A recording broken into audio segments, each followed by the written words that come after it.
में लगा रखे हैं, इलाका है और इतने हमारे पास हथियार है, इनके हवा में उड़ा दिया जाए, खत्म कर दिया जाए, कुछ नहीं कर सकते। इनके बाद ऐसा है नहीं, इनके पास बोलने के लिए तो कुछ भी बोलते हैं कि हम हिंदुस्तान को खत्म कर देंगे, हम छोड़ेंगे नहीं, हम ये करेंगे वो करेंगे। वो बोलने की बात तो बोलते रहे, अस्पताल में बैठे हुए बाकी लोग जो है, इनसे लोग भागने वाले हैं। कई पाकिस्तानी अधिकारियों ने अपने रेजिग्नेशन लिख के दे दिए हैं, जवानों ने पाकिस्तान लोग लड़ना नहीं चाहते हैं। तो ये किसके सहारे हमारे देश के ऊपर इतना बड़ा आक्रमण करने की सोच रहे हैं? इनके पास कोई है ही नहीं। आदमी आधे से ज्यादा लोग जो है वो अपना रेजिग्नेशन दे रहे हैं, वो नहीं चाहते कि हम बिना मतलब के मारे जाए। तो ये देखने वाली बात है, पर मैं नहीं समझता हूँ कि इनके पास कोई ऐसी आज की तारीख में कोई ऐसी ताकत है। और जहां तक रहा सवाल चाइना का, अभी लोग यही बातें कर रहे हैं कि चाइना मदद के लिए आ जाएगा, परंतु चाइना जो है बहुत ही समझदार देश है, वो ऐसे बहकावे में नहीं आएगा, क्योंकि उसको हिंदुस्तान से अपना इकोनॉमी, अपना बिजनेस बहुत उसके हिंदुस्तान से करना है। अगर वो कुछ करता है तो हमारा ब्लैक सी के अंदर हमारी नेवी उसका भी हिसाब किताब कर देगी। तो चाइना हथियार दे सकता है छोटे मोटे इनको, जो नए या पुराने हथियार, परंतु चाइना एक्टिव इसके अंदर पार्टिसिपेट नहीं करेगा। किसी भी हालत में एक्टिव पार्टिसिपेट नहीं करेगा। दूसरा इनके साथ जो है टर्की है, तुर्की जिसको बोलते हैं, तुर्की ने अपना समुद्री जहाज भेज दिया जिसको हमारे पूरा घेर लिया गया है, और वो कह रहा है कि मैं इनको रसद भेज रहा हूँ, इनको ये भेज रहा हूँ, वो भेज रहा हूँ। वो भी इसके अंदर हाथ नहीं डालेगा, उनको अपनी दोस्ती निभाने के लिए शायद कुछ हथियार जो है दे देगा। और उसके अलावा और कोई देश भी नहीं है जिधर से इनको ऐसी मदद की उम्मीद हो सकती है। बिल्कुल कर्नल साहब, मैं लौटूंगी आपके पास। रवि भी लगातार बने हुए हैं। रवि देखिए, आपने सुना होगा कर्नल साहब को, यहाँ पर सबसे बड़ी बात ये हो जाती है कि जो सत्ता पक्ष और विपक्ष हैं रवि, वो इस बार एक साथ हो गए हैं और सराहना करते हुए भी नजर आ रही हैं ऑपरेशन सिंदूर की। और पाकिस्तानी द्वारा जो ये चीजें कही जा रही हैं पाकिस्तानी सेना के द्वारा और पाकिस्तान के पीएम शहबाज शरीफ की तरफ से कि वो समय और जगह के हिसाब से इसका बदला जरूर लेंगे। हालांकि उन्होंने ये भी कहा है कि जो पाकिस्तान की सेना है वो हमारी ताकत है। इस पर आप क्या कहेंगे रवि? बिल्कुल साधना, देखिए जब भी देश की बात आती है तो तमाम जो राजनीतिक दल हैं वो एक साथ खड़े हुए नजर आते हैं। इस प्रकार की जब भी कोई बात आती है तमाम दल एक साथ खड़े होकर ये कहते हैं कि इसका बदला लिया जाना चाहिए। तमाम राजनीतिक दल सत्ता पक्ष के यानी कि सरकार के साथ है, देशवासियों के साथ। इस प्रकार की बातें जब भी देश पर बात आती है तो तमाम राजनेता कहते रहते हैं। रही बात पाकिस्तान की, पाकिस्तान जो गिदड़ भगवी दे रहा है कि इसका बदला जरूर लिया जाएगा, तो सैन्य ताकत के हिसाब से पाकिस्तान भारत के सामने कुछ भी जो है कहीं भी नहीं टिकता हुआ नजर आता। लेकिन फिर भी अगर वो इस प्रकार की कोई चीजें करता है तो भारत के पास अत्याधुनिक हथियार हैं, एयर डिफेंस सिस्टम है, S-400 एयर डिफेंस सिस्टम, जो कि पूर्णतः जो है जो पाकिस्तान की तरफ से मिसाइल्स दागी जाएंगी या फिर जो और कुछ उनकी तरफ से छोड़ा जाएगा तो उसको हवा में ही मार गिराने की क्षमता S-400 में है। तो इस प्रकार के एडवांस वेपन्स भारत के पास हैं। और साथ साथ मिसाइलों की बात की जाए, सैन्य ताकत की बात की जाए, आर्टिलरीज की बात की जाए, तमाम तरह की उनमें भारत पाकिस्तान से कहीं आगे खड़ा हुआ नजर आता है। और इसके साथ साथ अब पाकिस्तान इंतजार कर रहा है कि किस प्रकार से भारत कहीं और इस प्रकार का अटैक ना कर दे, तो उसको लेकर पाकिस्तान फिलहाल डरा हुआ है। और इस प्रकार की तमाम जो बातें की जा रही हैं वो सिर्फ गीदड़ भभकी इनको कहा जा सकता है। और भारत अगर पाकिस्तान इस प्रकार की कोई हिमाकत भी करता है तो उसके लिए पूरी तरह से तैयार है। तमाम चाहे थल सेना की बात करें, वायु सेना की बात करें या फिर जल सेना की बात करें, तीनों ही सेना लगातार आपने देखा होगा किस प्रकार से दिल्ली में हाई लेवल बैठकें हुई। उन तमाम बैठकों में चर्चा हो चुकी है और तमाम चर्चा के बाद तमाम जो चीज़ें बॉर्डर पर पहुंचाई जानी चाहिए थी या फिर उसके लिए तमाम जो चीज़ें की जानी चाहिए थी वो कर ली गई है। हालांकि अब पाकिस्तान जरूर बौखलाया हुआ है और भारत लगातार ये कहता है जब भी पाकिस्तान इस प्रकार की आतंकवाद को बढ़ावा देगा, भारत के खिलाफ आतंकवाद फैलाने का काम करेगा तो उस प्रकार से अब जवाब दिया जाएगा, अब चुप नहीं रहा जाएगा। बालाकोट के बाद 6 साल बाद आज फिर भारत की तरफ से एक भयंकर एयर स्ट्राइक करके पाकिस्तान को दहलाया गया है। पाकिस्तान के जो सैन्य ठिकाने हैं उनको छोड़कर जो आतंकवादी ठिकाने हैं उन तमाम ठिकानों पर भारत की तरफ से भारी जो है गोलाबारी की गई है और उन तमाम ठिकानों को, आतंकवादी ठिकानों को नेस्तनाबूद किया गया है।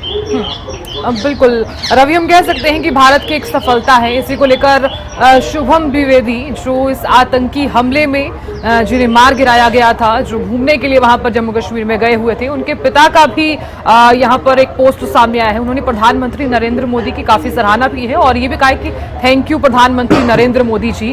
अब असली श्रद्धांजलि हुई है।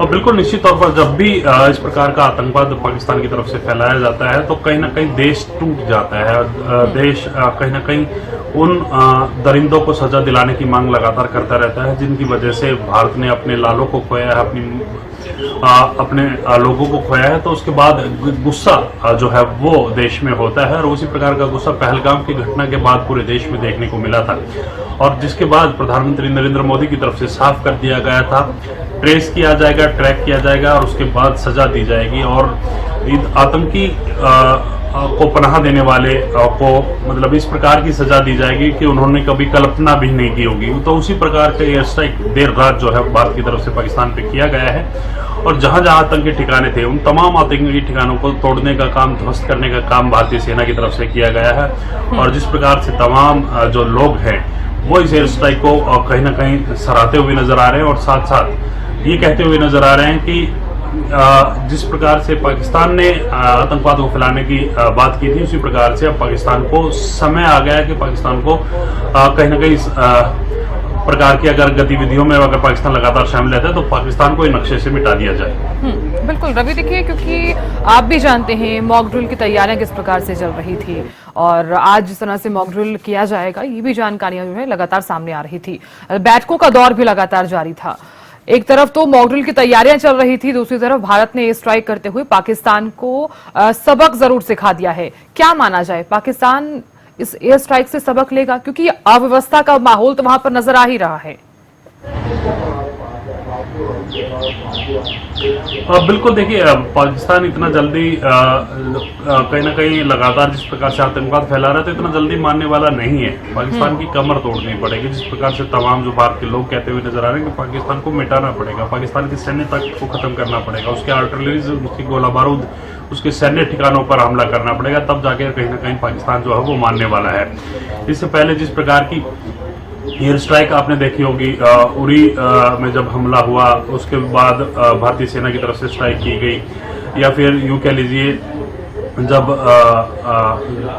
अंदर जाकर ऑपरेशन किया गया पाकिस्तान में थल सेना के द्वारा, स्पेशल कमांडोज के द्वारा, उसके बाद भी पाकिस्तान की नापाक हरकतें जारी रही थी। और अब कल देर रात जो हमला किया गया उसके बाद तमाम सैन्य ठिकानों को जो है वो कहीं ना कहीं निशाना बनाया गया। तो इस प्रकार के अनेक आतंकवादियों के जो ठिकाने हैं वो पाकिस्तान में, उन तमाम ठिकानों को निशाना बनाया जाना चाहिए, उन तमाम आतंकवादियों को मार गिराया जाना चाहिए। इस प्रकार की बातें जो है वो निकल करके सामने आ रही हैं। और रही बात जिस प्रकार से हमला किया गया है वो एक सटीक हमला था और तमाम सिर्फ और सिर्फ उन जगहों को निशाना बनाया गया था जहां सिर्फ आतंकवादी छिपे थे। यानी कि भारत ने जब प्रेस रिलीज जारी की थी, उस प्रेस रिलीज की अगर बात की जाए तो उस प्रेस रिलीज के बाद भी यही कहा जा रहा है कि ये जो निशाना जो था वो सिर्फ और सिर्फ आतंकवाद के खिलाफ था और आतंकवाद अगर भारत के खिलाफ पाकिस्तान लगातार इस प्रकार की चाल चलता रहेगा तो कहीं ना कहीं ये आतंकवाद के खिलाफ ये भारत की लड़ाई जो है यूं ही जारी रहेगी। बिल्कुल रवि, आप बने रहिए। संजय राठौड़ भी जुड़ गए हैं हमारे संवाददाता गुरुग्राम से। संजय, पाकिस्तान के खिलाफ भारत का जो ऑपरेशन सिंदूर देखने को मिला है, 9 आतंकी ठिकाने जो हैं वो तबाह किए गए हैं। क्या माना जाए, पाकिस्तान को इससे कोई सबक मिलेगा? क्या हम मान लें कि भारत अब अगर एयर स्ट्राइक कर रहा है तो यहाँ पर एक सफलता है, क्योंकि अव्यवस्था का माहौल जो है वो पाकिस्तान में फिलहाल नजर भी आ रहा है और पाकिस्तानी सेना की तरफ से यहाँ पर ये जरूर कहा जा रहा है कि हमारी मस्जिद को निशाना बनाया गया है और काफी लोग मिसिंग भी बताए जा रहे हैं।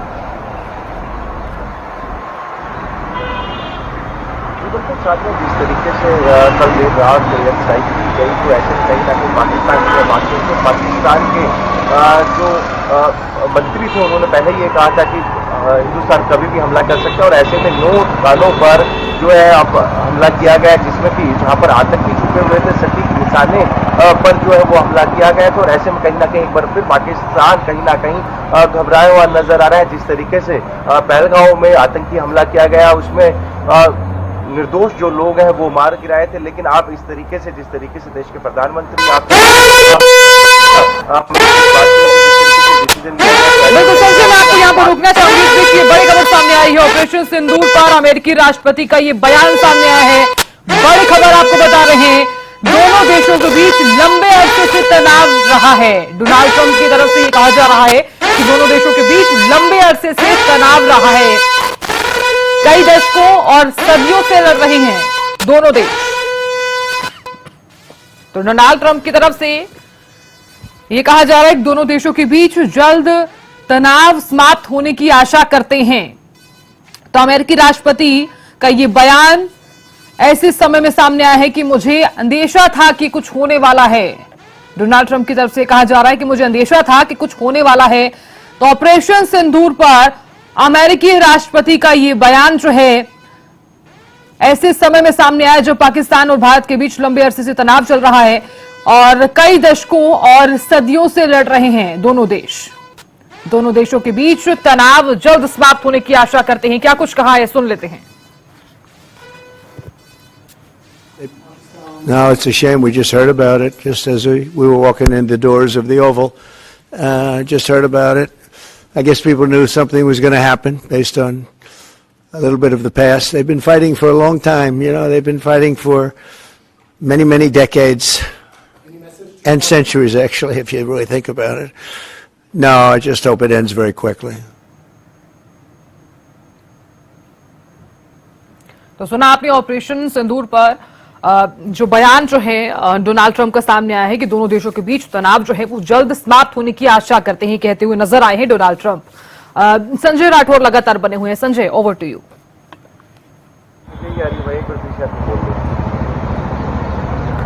संजय, आवाज पहुंच पा रही है? संजय राठौर का रिटर्न आवाज आ रहा है।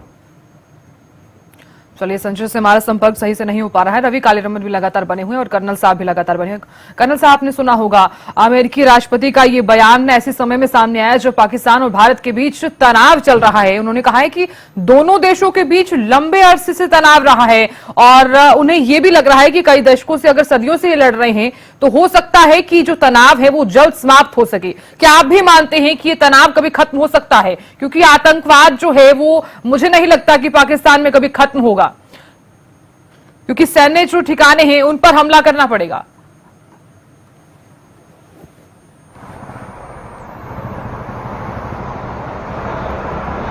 कर्नल साहब, आवाज पहुंच पा रही है? अभी आप आवाज आ रही? बिल्कुल। अच्छा, वो उनका ये कहना है कि जब तक पाकिस्तान रहेगा तब तक आतंकवाद नहीं होगा, इसमें कोई दो राय नहीं है। वो जैसे डोनाल्ड ट्रंप ठीक कह रहे हैं, उनका मानना ये है कि हिंदुस्तान जल्दी से जल्दी आतंकवाद को खत्म कर देगा। अब इससे पहले मैं जब जो है, आपने एक बात कही थी कि मतलब सेना की ताकत, जैसे वो कह रहे हैं पाकिस्तान से कि हमारी सेना की ताकत है, हमारी सेना की ताकत है। लेकिन सेना की ताकत जो है ये 4 चीजों से बनती है। नंबर 1 तो मानसिकता, हमारी मानसिकता क्या है और हम कितने तैयारी पे हैं। जहां तक पाकिस्तान का सवाल है, इस ऑपरेशन के अंदर उनके कई ऑफिसर्स और कई मतलब जवान जो है इस्तीफा दे चुके हैं, तो ये मानसिकता तो इनकी जीरो हो गई। नंबर 2, इनके पास असला एम्यूनिशन इतना नहीं है जितना लंबी लड़ाई के लिए होना चाहिए, तो वो खत्म हो गई बात। बाकी रहा तीसरा सवाल, देश के लोग। अभी देश के लोग जो है, जैसे आप बता रहे हैं अराजकता हो रही है, देश के लोग तो इनके साथ बिल्कुल है नहीं। होंगे थोड़े बहुत आदमी जिनको अपना इंटरेस्ट होगा। उधर से बलूचिस्तान के लोग इनसे बाहर होते जा रहे हैं और मतलब अगर आप देखिए पूरा नक्शा इनका, इनके साथ में कोई नहीं है। और पीओके को हम लोग बोल चुके हैं, इनको पीओके आप खाली कर दीजिए। और पीओके का हमारा एम जो है, अगला एम, हम पीओके को साथ में ले लेंगे। अगर पाकिस्तान ऑक्युपाइड कश्मीर हमारे साथ आ गया तो आप सोच लीजिए 50 से 60% जो मेरा अपना एक्सपीरियंस है, 50-60% होता है, 70% भी आतंकवाद खत्म हो जाएगा। क्योंकि ये पीओके को पूरा आतंकवादी ट्रेनिंग के लिए इस्तेमाल कर रहे हैं। अगर ये लोग इसी ट्रेनिंग को अपने बाकी पाकिस्तान में, कराची में इधर यूज करेंगे तो लोकल पब्लिक जो है इनके खिलाफ हो जाएगी, क्योंकि जब हिंदुस्तान रिटेलिएट करेगा तो उसके अंदर बाकी लोग भी मारे जाएंगे। अभी तो पीओके के अंदर जो है सिर्फ आतंकवादियों के ऊपर अटैक हो रहा है और वो मारे जा रहे हैं, बाकी पब्लिक सेफ है। अगर इस आतंकवादी अड्डे को ये पीओके हमारे पास आ गया, इनका जो अड्डा खत्म हो गया, अगर ये स्टिल वांट टू कंटिन्यू तो ये लोगों को कहाँ करना पड़ेगा, और तो जगह है नहीं इनके पास, उधर से वो भी खत्म हो जाएगा। तो ये पाकिस्तान के अंदर करते हैं, जो मुझे बहुत कम चांसेस लग रहा है। अगर करते भी है तो ये उसके लिए उनके लिए सुसाइडल अटैम्प्ट होगा, क्योंकि उसके अंदर जब हम अटैक करेंगे हिंदुस्तान उनके ऊपर तो उनकी अपनी पब्लिक ही मारी जाएगी। तो ये मतलब चांसेस है इनके, मतलब पीओके हमने ले लिया, उधर से जो है बाकी जगह से खाली होती जाएगी। इनको भूखा नंगा में ऐसा वर्ड बोलना नहीं चाहता हूँ, क्योंकि ये कटोरा लेके घूम रहे हैं, पानी इनके पास नहीं है, खाना इनके पास नहीं है, पब्लिक इनके साथ नहीं है। तो ये आतंकवाद को क्या, आतंकवादियों को भी कल को आप पैसा नहीं देंगे, खाना नहीं देंगे, आतंकवादी भी इनके खिलाफ हो जाएंगे। अफगानिस्तान के अंदर जिन्होंने कितना पाल कर रखा था वो इनके खिलाफ हो गया आज की तारीख में। आप अफगानिस्तान के अंदर जितने भी आतंकवादी संगठन है वो पाकिस्तान को कब्जा करना चाहते हैं।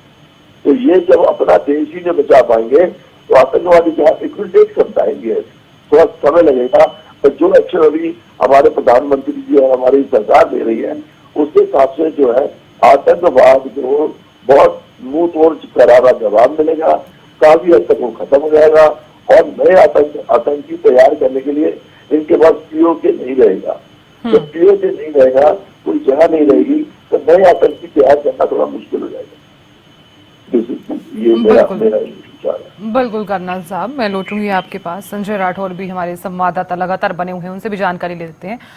संजय, देखिए पाकिस्तान के जो 9 आतंकी ठिकाने तबाह किए गए हैं, जो देर रात पाकिस्तान पर यह स्ट्राइक की गई, इसका जो असर है वो पाकिस्तान पर कुछ ना कुछ जरूर देखने को मिला है। हम इस पर बात भी कर रहे थे, कुछ टेक्निकल दिक्कत के कारण हम आपसे संपर्क नहीं कर पा रहे थे। इस पर आप क्या कहेंगे संजय? Over to you. जिस तरीके से कल देर रात एयर स्ट्राइक की गई, ऑपरेशन सिंदूर कहीं ना कहीं रंग लाया और आतंकी जो 9 ठिकाने थे उनको नाबूद किया गया। और ऐसे में कहीं ना कहीं जिस तरीके से लगातार पाकिस्तान ने जिस तरीके से पहलगांव में निर्दोष लोगों की जो हत्या की गई और उसके बाद कहीं ना कहीं अब ये भारत सरकार का जो फैसला कई मायनों में अहम माना जाएगा, जिससे कि लगातार जिस तरीके से पाकिस्तान अपनी जो हरकतें कर रहा था उस पर कहीं ना कहीं अंकुश जरूर लगेगा। और जिस तरीके से देर रात पाकिस्तानी मंत्री ने भी एक प्रेस कॉन्फ्रेंस कर ये कहा था कि हिंदुस्तान कभी भी जो है वो हमला कर सकता है और ऐसे में कहीं ना कहीं जो निर्दोष मारे गए तब उनको परिवार को कहीं ना कहीं अब जरूर कहीं ना कहीं उनको शांति मिली, उनकी आत्मा को शांति जरूर मिली। और ऐसे में कहीं ना कहीं जिस तरीके से इससे पहले भी बात करें, आज के दिन पूरे देश भर में जो है मॉक ड्रिल की बात कही जा रही थी और देश के लोगों से यह अपील की जा रही थी कि वो डरे ना, क्योंकि ये सिर्फ एक मॉक ड्रिल है। यदि युद्ध होता है तो उससे किस तरीके से बचा जा सकता है और किस तरीके से अपने आप को सुरक्षित रख सकते हैं। पूरे देश भर में इस तरीके की जो मॉक ड्रिल है वो होनी है आज। और जिस तरीके से गुरुग्राम और दिल्ली एनसीआर की बात करूं तो इसको कहीं ना कहीं एक जो पॉइंटर बनाया गया था, मेन जो जगह थी वो बनाई गई थी और यहाँ पर जो मॉक ड्रिल है वो शाम 4 बजे से 6 बजे के बीच करी जाएगी और जो अलार्म है वो बजाए जाएंगे। उसके साथ साथ किस तरीके से यदि युद्ध होता है तो किस तरीके से आप उसमें बचाव अपना कर सकते हैं, अपने परिवार को सुरक्षित रख सकते हैं, अपने पास किन किन चीजों को वो रख सकते हैं जिससे कि उनको कोई परेशानी ना हो। साथ ही साथ जिस तरीके से ब्लैक आउट रात 9 बजे किया जाएगा, तमाम जो लाइटें हैं वो काट दी जाएंगी और किस तरीके से यदि युद्ध होता है तो उसके बचाव के लिए लोगों को किस तरीके से जागरूक किया जाए, किस तरीके से परिपक्व किया जाए, इसको लेकर भी आज के दिन जो है मॉक ड्रिल की जानी है। और ऐसे में कहीं ना कहीं उससे पहले एयर स्ट्राइक तो कहीं ना कहीं पाकिस्तान एक बार फिर कहीं ना कहीं घबराता हुआ नजर आ रहा है। जिस तरीके से इससे पहले पुलवामा हमला किया था, उसके बाद जिस तरीके से हिंदुस्तान ने एक बार उनको मुंह तोड़ जवाब दिया था और उसके बाद पहलगांव में जिस तरीके से उन्होंने निर्दोष लोगों की हत्या की उन आतंकवादियों ने, उसके बाद ऑपरेशन सिंदूर भारत सरकार के द्वारा जो कराया गया और ऐसे में कहीं ना कहीं पाकिस्तान थरथराया और कहीं ना इसी बीच जिस तरीके से बात करें अमेरिका के राष्ट्रपति का भी जो बयान सामने आया, उन्होंने साफ तौर पर यही कहा कि दोनों देशों के बीच जो है काफी दिनों से तनाव चल रहा था और अब स्थिति कुछ बेहतर होने की संभावना है। लेकिन अब देखना ये होगा कि इसके बाद किस तरीके की पाकिस्तान की जो हरकतें हैं वो बाज आती है या नहीं। जी बिल्कुल संजय, मैं लौटूंगी आपके पास। रवि कालीरमन भी लगातार बने हुए हैं। रवि, देखिए, एक तरफ तो यह स्ट्राइक की गई और यहां पर पहलगाम आतंकी हमले का बदला लिया गया, दूसरी तरफ मॉक ड्रिल की तैयारियां भी लगातार चल रही थी, बैठकों का दौर भी हमने देखा। मॉक ड्रिल को लेकर फिलहाल चंडीगढ़ में क्या कुछ तैयारियां की गई हैं और किस तरह का माहौल चंडीगढ़ में नजर आ रहा है मॉक ड्रिल को लेकर? तो बिल्कुल देखिए, मॉक ड्रिल की अगर बात की जाए तो मॉक ड्रिल को लेकर तमाम जो तैयारियां हैं वो पूरी कर ली गई थी और सबसे बड़ी चीज मॉक ड्रिल को लेकर तमाम जो एहतियात बरतने हैं उसके बारे में भी जानकारी जो है केंद्र की तरफ से साझा की गई और साथ साथ चंडीगढ़ प्रशासन की तरफ से भी वो जानकारी जो है वो साझा की गई है। मॉक ड्रिल की अगर बात की जाए तो मॉक ड्रिल में कुछ महत्वपूर्ण कदम जो है वो उठाए जाने चाहिए और उससे पहले मैं आपको इस मॉक ड्रिल के मुख्य उद्देश्यों के बारे में जानकारी देना चाहूँगा। हवाई हमले की चेतावनी प्रणाली का ये एक परीक्षण है कि किस प्रकार से हवाई हमले होंगे, उसकी चेतावनी जो हो दी जाएगी। मैं यहाँ पर आपको रोकना चाहूंगी। भारतीय सेना के ऑपरेशन सिंदूर की पूरे देश भर में सराहना की जा रही है। ये बड़ी खबर आपको बता रहे हैं, सत्ता पक्ष और विपक्ष के नेताओं ने सोशल मीडिया पर पोस्ट किए हैं। बड़ी खबर आपको बता रहे हैं, सोशल मीडिया पर पोस्ट किए गए हैं। रक्षा मंत्री राजनाथ सिंह की तरफ से ये पोस्ट किया गया है, भारत माता की जय कहते हुए नजर आ रहे हैं। इसी के साथ ही पूरे देश भर में सराहना की जा रही है। केंद्रीय मंत्री पीयूष गोयल की तरफ से भी कहा गया है भारत माता की जय। तो पूरे देश भर में सराहना की जा रही है। खुशी का माहौल भी हम इसे कह सकते हैं, क्योंकि आतंकी हमला जो हुआ पहलगाम में उसका बदला लिया है भारत ने। लालू प्रसाद यादव, जय हिंद की सेना।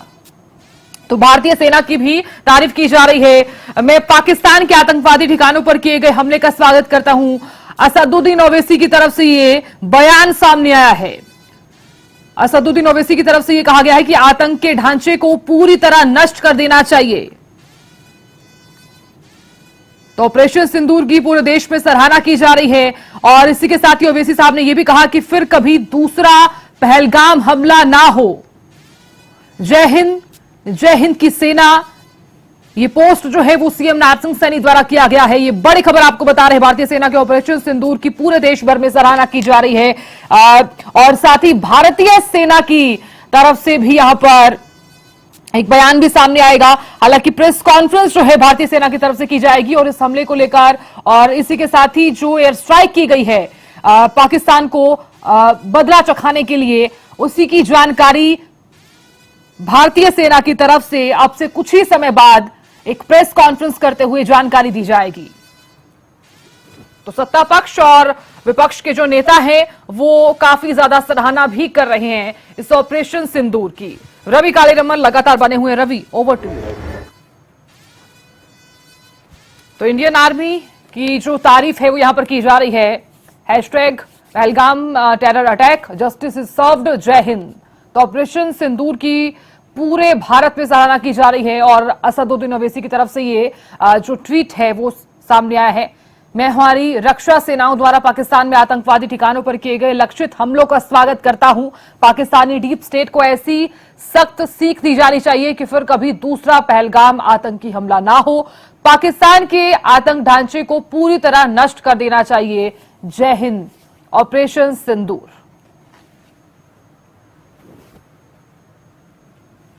मुख्यमंत्री नायब सिंह सैनी की तरफ से भी एक्स के जरिए और सोशल मीडिया पर यह पोस्ट किया गया है, भारत माता की जय कहते हुए नजर आ रहे हैं। ऑपरेशन सिंदूर की काफी ज्यादा सराहना की गई है और भारतीय सेना की भी सराहना की जा रही है पूरे देश भर में। सत्ता पक्ष और विपक्ष के जो नेता हैं वो भी इस ऑपरेशन सिंदूर की तारीफ कर रहे हैं, क्योंकि पाकिस्तान के जो 9 आतंकी ठिकाने तबाह किए गए हैं, देर रात जिस तरह से पाकिस्तान पर एयर स्ट्राइक की गई और अब पूरे पाकिस्तान में अव्यवस्था का भी जो माहौल है वो नजर आ रहा है।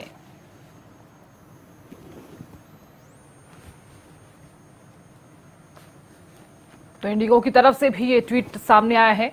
Due to changing air space condition in the region, our flight to and from Srinagar, Jammu Kashmir और अमृतसर, लेह लद्दाख और चंडीगढ़।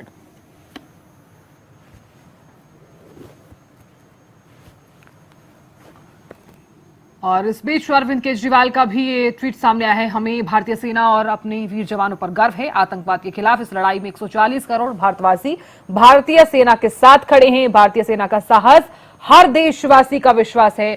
हम सब साथ हैं। आतंकवाद के खिलाफ हम एकजुट हैं। जय हिंद, जय भारत। तो हमारे संवाददाता, विशेष संवाददाता रवि कालीरमन और संवाददाता गुरुग्राम से संजय राठौर लगातार बने हुए हैं। रवि, आपके पास आना चाहूंगी मैं। हम लगातार बातचीत कर रहे थे ऑपरेशन सिंदूर और मॉक ड्रिल की। Ravi, over to you. बिल्कुल, देखिए, मॉक ड्रिल की अगर बात की जाए तो मॉक ड्रिल का मतलब यही है कि तमाम जो नागरिक हैं, अगर युद्ध की स्थिति बनती है, पाकिस्तान की तरफ से कोई अटैक किया जाता है, तो अपने आप को सेफ कैसे रखें। तो उसके लिए तमाम जो तरह की जो है गाइडलाइंस जो है वो जारी कर दी गई थी। आज ये मॉक ड्रिल होनी है और सबसे पहली चीज जो अपनाए जाने वाले जो प्रमुख सुरक्षा उपाय हैं उनकी जानकारी मैं थोड़ा सा साझा करना चाहूंगा। सायरन और चेतावनी संकेत कि सायरन बजे और वो जो चेतावनी जो दी जाती है सायरन के माध्यम से, उस पर किस प्रकार से रिएक्ट करना है। सुबह और शाम हवाई हमले की चेतावनी देने वाले सायरन बजाए जाएंगे, जैसे रेड अलर्ट, ऑल क्लियर आदि। ये तमाम तरह की चीजें उसमें होने वाली है। नागरिक को बताया जाए कि अलग अलग सायरनों का क्या मतलब होता है और उन पर क्या प्रतिक्रिया होनी चाहिए। एक लंबा सायरन बजाया जाता है तो उस पर क्या मतलब है, एक छोटा सायरन बजाया जाता है तो उसका क्या मतलब है। इस पर आम आदमियों की जो भारतवासी है उनकी क्या रिएक्शन होना चाहिए, उस पर क्या उनको करना चाहिए, तमाम बातें बताई जाएंगी। ब्लैकआउट और व्यायाम, रात को लाइटें बंद रखने का अभ्यास कराया जाएगा। खासकर प्रमुख इमारतों पर, अस्पतालों पर, कारखानों पर, सरकारी भवनों में खुले में लाइट या रोशनी न करने की हिदायत दी जाएगी ताकि दुश्मन को लोकेशन का पता न चल सके। तीसरी अगर बात की जाए तो नागरिकों को जागरूक करना होगा। स्कूल, कॉलेज और पंचायत भवनों में सिविल डिफेंस प्रशिक्षण कार्यक्रम होंगे जिसमें लोगों को सिखाया जाएगा कि बम या मिसाइल हमले से कैसे शरण लेनी होती है और क्या सावधानियां बरतनी होती हैं। इसके अलावा बिजली घर, रेलवे स्टेशन, सैन्य डिपो आदि जैसे संवेदनशील संस्थानों पर ढकाव यानी उनको ढकना और उनको छिपाने का अभ्यास जो है वो कराया जाएगा, जिससे हवाई हमले से तमाम जो चीजें हैं वो बच सके। आपातकालीन सेवाओं की तैयारियों की अगर बात की जाए, फायर ब्रिगेड, पुलिस, एम्बुलेंस और फील्ड में तैयार किए गए तमाम जो स्वयं सेवक हैं उनकी आपात स्थिति में किस प्रकार से वो प्रतिक्रिया दे पाए, उसको लेकर तमाम नागरिकों को बताया जाएगा। राहत और बचाव दल जो मौका राहत कार्य का प्रदर्शन जो है वो करने वाले हैं। इसके साथ साथ नियंत्रण कक्ष और संचार नेटवर्क किस प्रकार से चलेगा। जिला स्तरीय और राज्य स्तरीय कंट्रोल रूम की कार्यक्षमता पर परीक्षण होगा। वायुसेना प्रशासन और नागरिक सुरक्षा दलों के बीच सीधा रेडियो हॉटलाइन संपर्क स्थापित किया जाएगा। इसके साथ साथ निकासी और राहत केंद्रों की अगर बात की जाए, भीड़ भाड़ वाले स्थानों से निकासी अभ्यास कराई जाएगी। लोगों को बताया जाएगा कि निकासी के समय कौन कौन सी वस्तुएं साथ रखनी है, जैसे अपनी आइडेंटिटी कार्ड्स, दवाइयाँ, पानी, रेडियो, तमाम जो चीजें हैं जो रोजमर्रा की जिंदगी में काम आने वाली चीज हैं वो अपने साथ रख के जाना है। तो ये तमाम जो गाइडलाइंस हैं वो मॉक ड्रिल के माध्यम से बताई जाएंगी। और इसके साथ साथ अगर बात की जाए तो तमाम वो चीजें बताई जाएंगी कि किस प्रकार से ये मॉक ड्रिल होगी। देश के 244 जिलों में, अलग अलग जिलों में ये मॉक ड्रिल जो है वो आज होने वाली है। बिल्कुल रवि, मैं लौटूंगी आपके पास। कर्नल साहब भी लगातार बने हुए हैं, उनसे भी समझ लेते हैं कि अगर मॉक ड्रिल यहाँ पर की जा रही है तो उसी को लेकर भारत पर इसका क्या कुछ असर देखने को मिलेगा, एक आम नागरिक की जिंदगी पर उसे किस प्रकार से बताया जाएगा कि अगर युद्ध होता है तो ऐसी कंडीशन में उसे किस तरह से निपटना है। कर्नल साहब, आवाज पहुंच पा रही है? जी जी जी, आई कैन हियर यू। बिल्कुल कर्नल साहब, देखिए, एक तरफ तो एयर स्ट्राइक जब पाकिस्तानी द्वारा जो हमला किया गया, पहलगाम आतंकी हमले का बदला लिया जा रहा था, दूसरी तरफ आपने भी देखा कि मॉक ड्रिल को लेकर किस तरह से तमाम गाइडलाइंस भी जारी की गई। मैं सबसे पहले तो आपसे समझना चाहूंगी कि इस मॉक ड्रिल को क्यों किया जाता है और मॉक ड्रिल द्वारा भारतीयों को क्या समझाया जा रहा है, क्या अभ्यास करवाया जा रहा है कि अगर युद्ध की स्थिति होती है तो हमें उस युद्ध की स्थिति से, उस परिस्थिति से किस तरह से निपटना है। जी, असल में क्या है, क्या नहीं है, आप मेरी आवाज आ रही है? बिल्कुल बिल्कुल। अच्छा, ये जो मॉक ड्रिल है ये उसमें कराई जाती है, कल को मान लीजिए रिटेलिएट करते हैं ये लोग और कुछ बम वगैरह पड़ता है हमारे पास, हमारे ऊपर, तो उसको हमने अपने आप को किस तरह से बचाना है। सबसे पहले जैसे अगर आप देखें स्कूल के बच्चों को